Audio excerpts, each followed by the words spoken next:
a second, you just said you got promoted? Hey, congratulations on that. So what are you going to do with all the extra money that you're getting ready to earn? Or what happens if you get a tax refund or some extra cash that was given to you? Well, that's why we need to talk about how to overcome a lifestyle creep, because it turns out it's a thing. Let's make sure you don't fall prey to that type of creep.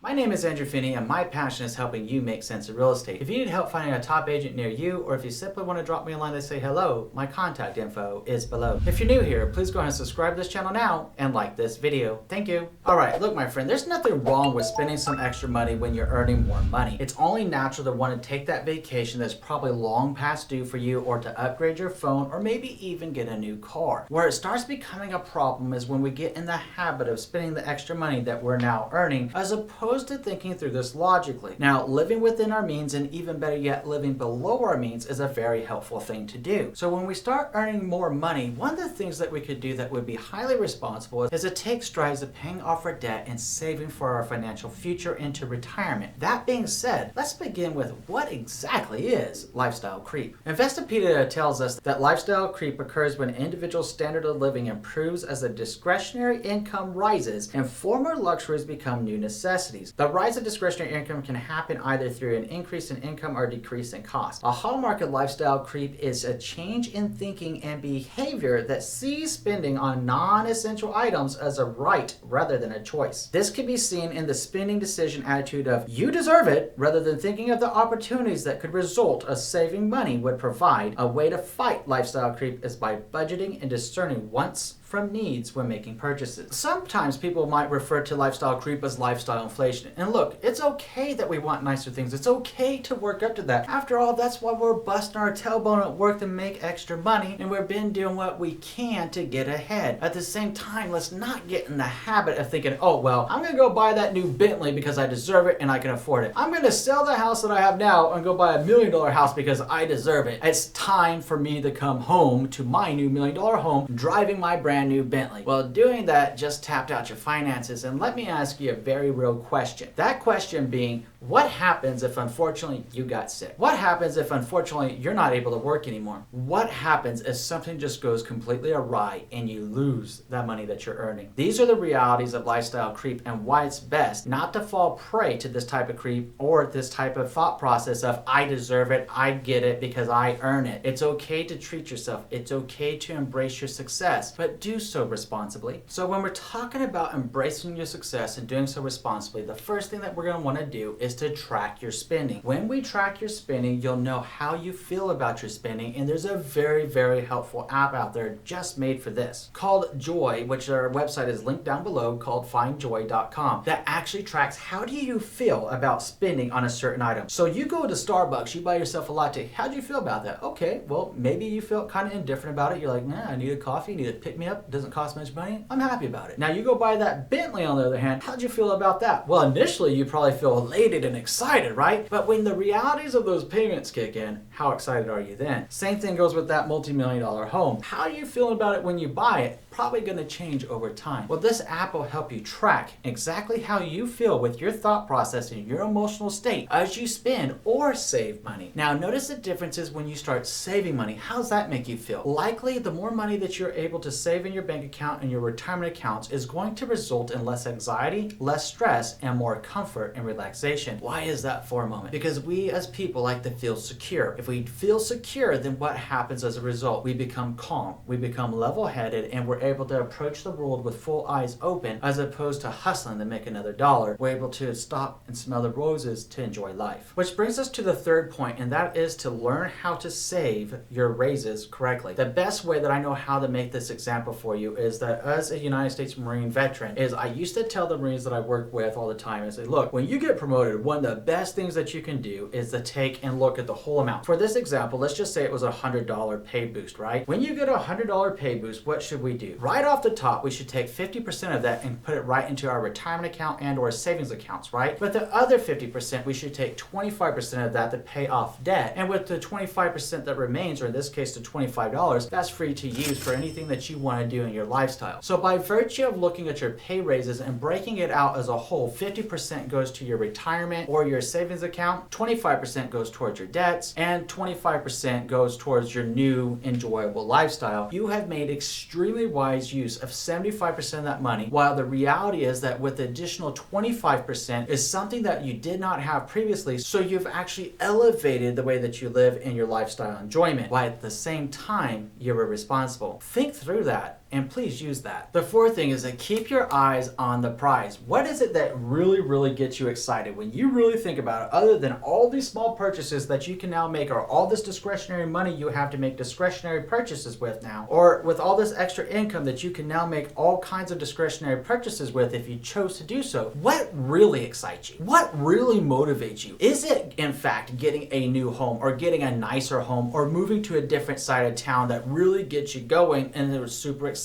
to you? Well, we know that it's best practice, if at all possible, to have at least a 20% down payment for a house. Now you have the ability to realistically save up for that, or you could actually start building a fund that you could buy your next house cash if you so desired, or you could put it into your retirement. Think through what's most important to you, and please make the lifestyle decision right now, today, after our conversation, to get a notepad and paper, or even just text it into your phone. Google Keep is wonderful for that too, and break out exactly what do you want from your life, what's most important to you in your life, and get real with yourself and plan a course of action to it, because you can do it. If you start planning and preparing now, by virtue of the law of accumulation of taking small steps towards your worthwhile goal, will see you achieve those goals. I believe in you. You can do this. Please do this, because it will most certainly help you achieve the lifestyle that you aspire to. Speaking of aspirations, that takes us to the fifth thing, which is one of my favorite things, and that's practicing an attitude of gratitude. With every blessing, with every fortunate thing that happens to us in our lives, we should always express gratitude for those people around us, those situations around us that improve our life. By embracing an attitude of gratitude, we can be the reason someone else smiles. Now, it's funny when we think about making someone else smile, right? What happens when someone else smiles? Well, don't we normally smile too? As we smile, what is that doing chemically to our body? It's releasing dopamine, endorphins, or also known as like happy chemicals, right? It makes us more enjoyable. It makes the world a better place. Exercising an attitude of gratitude, no matter whether things are going well or not going so well, will always see us through to a better day. Be grateful for the things that you have in your life. Yes, you're working hard. Yes, you deserve to get promoted over time as you rise and move forward in your career. Yes, you do. But exercise an attitude of gratitude. Think about all the people out there that may not have the ability to enjoy your same successes. One of the things that come to my mind is a family that I worked with in 2014 and then again in 2018. In 2014, when we first met, this was a family of 5 living in a 1-bedroom apartment. You get that, right? Family of 5.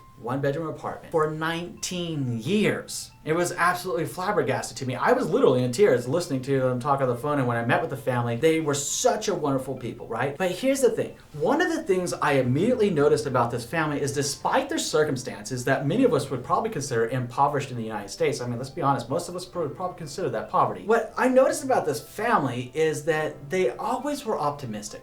They were always positive energy. They were some of the nicest people I have ever met in my entire life. They were just really wonderful people. As a result, what did I want to do for these people? Obviously, I wanted to help them be able to buy their first home. Obviously, I wanted to help get them as big of a home as they wanted within their financial realities of being able to afford it, so that they could get out of that 1-bedroom apartment. Do you know that we were able to do that? The lender and I worked together extremely hard to get this done for them, and we made it a reality. That same family in 2018 contacted me over those 4 years with that positive energy that they have. They went on to get promotions. Some of the sisters went on to finish their college schooling and to get better jobs that are more well-paying. And the family contacted me back. They wanted to sell that home to buy their new family home together because they enjoy living with each other. So we went into motion to sell that 1,200 square foot home that was their first home into now almost the 4,000 square foot home that they live in now, that they just closed on in 2018. It is a very inspiring